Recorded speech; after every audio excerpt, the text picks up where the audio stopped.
আর্মির পুঁতে রাখা স্থল মাইন বিস্ফোরণে মোহাম্মদ তৈয়ব নামে এক যুবকের পা বিচ্ছিন্ন হয়ে গেছে।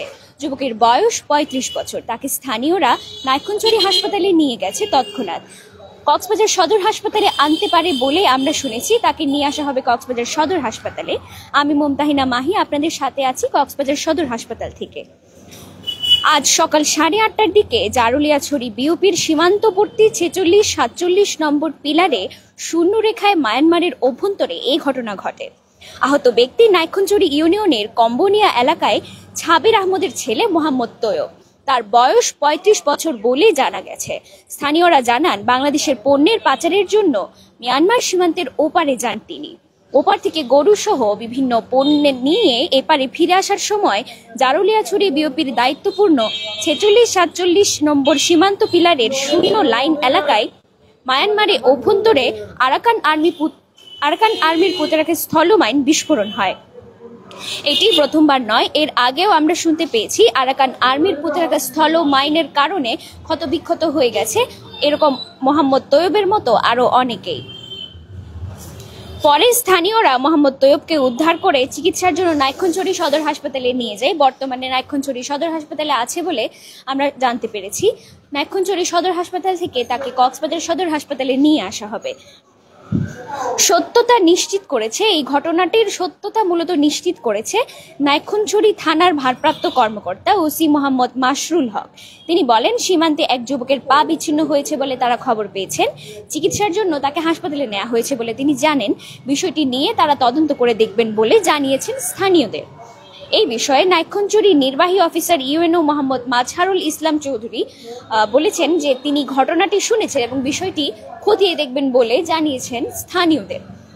নাইক্ষুনছড়ি সীমান্তবর্তী এলাকায় এই ধরনের একটি ঘটনা মূলত প্রথমবার নয়, এর আগেও ঘটেছে বলে সকলেই জানেন। স্থানীয়রা বিষয়টি নিয়ে খুবই উদ্বিগ্ন এবং উদ্বেগ প্রকাশ করেছেন, কেননা যে কোনো মুহূর্তে এই ধরনের একটি ঘটনা হঠাৎ করে ঘটে যায়। আসলে নাইক্ষুনছড়ি সীমান্তবর্তী এলাকায় আরাকান আর্মির পুঁতে রাখা স্থল মাইনগুলো বেশিরভাগ সময়ে এই ধরনের বিস্ফোরণ হয়, যার কারণে মোহাম্মদ তৈয়বের মতো আরো অনেকেই হাত পা বিচ্ছিন্ন হয়ে ক্ষতবিক্ষত হয়ে বাকি জীবন কাটান, যেটি একটি খুবই গুরুত্বপূর্ণ সমস্যা বলেই সকলে চিহ্নিত করেছেন। কেননা স্থলমাইন বিস্ফোরণের যে ব্যাপারটি এর আগেও ঘটেছে এবং বর্তমানেও ঘটছে, এই বিষয়টি আসলে খুবই উদ্বেগের বিষয়, উদ্বিগ্নতার একটি বিষয়।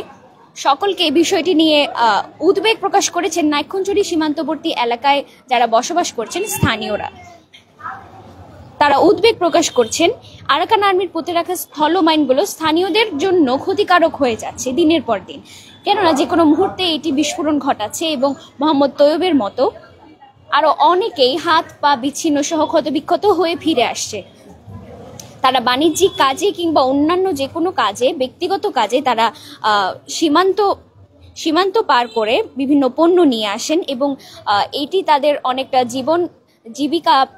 জীবন জীবিকা যাপনের একটি গুরুত্বপূর্ণ বিষয়। এটি বন্ধ হয়ে যাচ্ছে, কেননা স্থলমাইন বিস্ফোরণের মতো ঘটনা ঘটার কারণে যেসব সমস্যা আসলে ঘটছে এটি স্থানীয়দের জন্য খুবই ঝুঁকিপূর্ণ বলে তারা ধারণা করছেন এবং তারা অসম্ভব ভয়ভীতির মধ্যে দিয়ে জীবন পার করছেন। কেননা এটি প্রথমবার নয়, এর আগেও এই ধরনের ঘটনা ঘটেছে এবং আজ ৩৫ বছরের এক যুবক মোহাম্মদ তৈয়বের পা ক্ষতবিক্ষত হয়ে গেছে শুধুমাত্র স্থলমাইন বিস্ফোরণ হওয়ার কারণে। সকলে ধারণা করছেন আরাকান আর্মির পুঁতে রাখা আরো অসংখ্য স্থল মাইন রয়েছে যা কিনা পরবর্তীতে বিস্ফোরিত হতে পারে বলে তারা ধারণা করছেন এবং এই এলাকাটি যেখানে স্থল মাইন বিস্ফোরণ হচ্ছে এবং যেসব এলাকায় যেসব জায়গায় স্থল মাইন পুঁতে রাখা আছে বলে সকলে ধারণা করছেন, সেই সব জায়গাকে ঝুঁকিপূর্ণ চিহ্নিত করে সকলকে সেই সব জায়গা, সেই সব স্থান থেকে দূরে থাকবার জন্য এবং সেই সব স্থান থেকে দূরত্ব বজায় রেখে চলাচল করবার জন্য বলা হয়েছে।